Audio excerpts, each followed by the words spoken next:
Hey, what's up? I'm AJ Writes Crypto, and I'm going to be honest with you. This video, pretty embarrassing to make. So I kind of got stuck, and then I got hacked.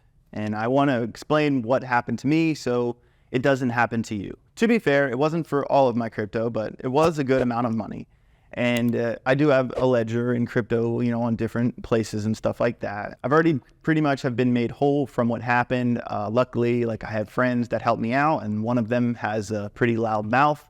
I'm sure you get the joke, but thanks to Loud for helping me out, and I'm trading it back. But basically what happened is I wanted to use a trading bot that a couple of my friends were talking about that was on the Binance Smart Chain. The minimum buy-in was $5,000. So I put 5,000 and change from Ethereum to Binance using a cross-chain bridge called C-Bridge. The C-Bridge transaction worked just fine, and my money was on Binance. Naturally, the same day I moved that money to Binance, the trading bot was migrating to another thing, and it was down for a couple of days. So I kind of had to sit on the money and just wait for it to, come back up. At the end of the day, I'd never actually used the trading bot because I was going to trade in my old car for a better car, and I still did that, but I wanted to use some of that money that I sent there for my vehicle. So when I went to move my funds back from Binance to Ethereum, the same bridge that I used before, C-Bridge, wouldn't let me do that for whatever reason. So I had to find a different bridge to go back to Ethereum. And in the past, I remember I used this bridge called AnySwap, and it worked just fine. And then I learned that AnySwap got rebranded to multi-chain. And I clicked on their Twitter. I should have read the tweets underneath. I did not. They had almost 300,000 followers. 100 people I follow also follow that page. And they just rebranded. Everything will be fine. One of the biggest mistakes here is that I didn't even send a test transaction. To be honest with you guys, I'll keep it real with you. I've been in crypto for a number of years at this point. I've personally have written over 300 videos for this company. I'm in the game. I know what's up. I'm well researched. I know what I'm talking about. And because of that, I kind of have an ego that gets a little bit too big sometimes. And I really think this whole thing was a lesson in disguise because, it definitely humbled me a lot. Because if you don't do that due diligence and you don't do your homework, this is the kind of things that happen to you.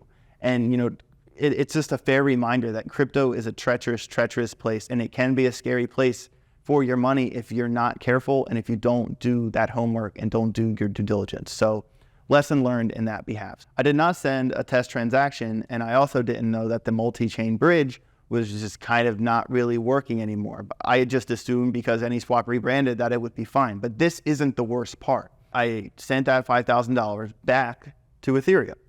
And, 3 hours went by, and I looked at my MetaMask, and I was like, dude, it's still not there. What's going on here? You know what I mean? So I went back to the Twitter, and I clicked on the Telegram link that's in their Twitter page, on Multi-Chain's Twitter page. And like I said, 300,000 followers, 100 people I follow this page. I kind of thought that it was legit. So I get into the Telegram, and I say what happened, and someone messages me, and they say, hey, can I call you? And I was like, yeah, sure. So I got on the phone, and there was this woman on the phone, and she was like, hey, what happened? And I was like, well, I, sent $5,000 on the cross-chain bridge, and it didn't hit my Ethereum yet. And she was like, can you prove it? So I sent her the transaction on BSC scan, and she was like, oh, okay, so we just got to get you to claim that money, and you'll be able to get it back. And I was like, oh yeah, totally perfect. But then the conversation started to get a little weird. She wanted me to download this other app, which was just the Crypto.com DeFi app. So that's fine, because I know that's a real app from Crypto.com. And then once I imported my MetaMask, she said that she wanted me to change the language to Vietnamese. And at that point, I realized that I was just dealing with a scam. This is already a scam. This is bad. And I panicked while I was on the phone with her. And out of just habit, I just bought a Sappy Seal, and I moved my Sappy Seal from my Ethereum wallet to a different Ethereum wallet. And then I just started kind of backpedaling out of the conversation, hey, there's no reason I should change my language to Vietnamese. It was all because the claim button that does not exist on multi-chain wouldn't show up under the browser I was on. So she wanted me to use the browser on the Crypto.com DeFi wallet because apparently it would show up on that browser. So I followed her that far. But when she wanted me to change my language to Vietnamese, I knew that something was up. And I was just like, why won't this claim button show up on this website?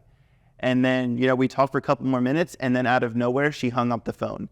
and I refreshed my MetaMask, and all of the crypto left in my MetaMask, gone, disappeared just like that. I never gave her my seed phrase. I never gave her my passport. I never shared my screen. I never did anything like that. And I still, for the life of me, don't know how they drain botted my MetaMask. And, I talked to Justin Williams about this, and he obviously has, somewhere down the line, he's been hacked before too. And he told me that, WhatsApp has like an encryption where Telegram doesn't have the same encryption that WhatsApp has. And because of that, just because she was on the phone with me, that connection is all they needed to get into my MetaMask. And that does not make sense to me. I don't know how that works. In my mind, they need my seed phrase or my passport or something. They didn't have any of those things. And they still drained the rest of my MetaMask. It was a notable amount of money. Justin has told me in the past that drain bots have hit him and they took the stable coins, but didn't take the Ethereum. In my case, they took both the stable coins and the Ethereum and the BNB and everything else in my MetaMask, but they did not take my NFTs, which is very strange. But now I'm scared to put, money back into that MetaMask to use for gas to get my NFTs out. So I'm not really sure what to do there. But the lesson here at the end of the day is, one, never go into anything thinking you know everything. Don't have that ego, I'm AJ Writes Crypto, I know everything. That mentality is stupid and immature of me to think that way. Crypto is still a dangerous place. I don't know how to code. I'm not a computer programmer. There's a lot of things about crypto I don't know. This reminded me of that. AJ, yeah, you're a smart guy. You've written a lot of videos. You know what you're talking about, but there is a degree that I don't know.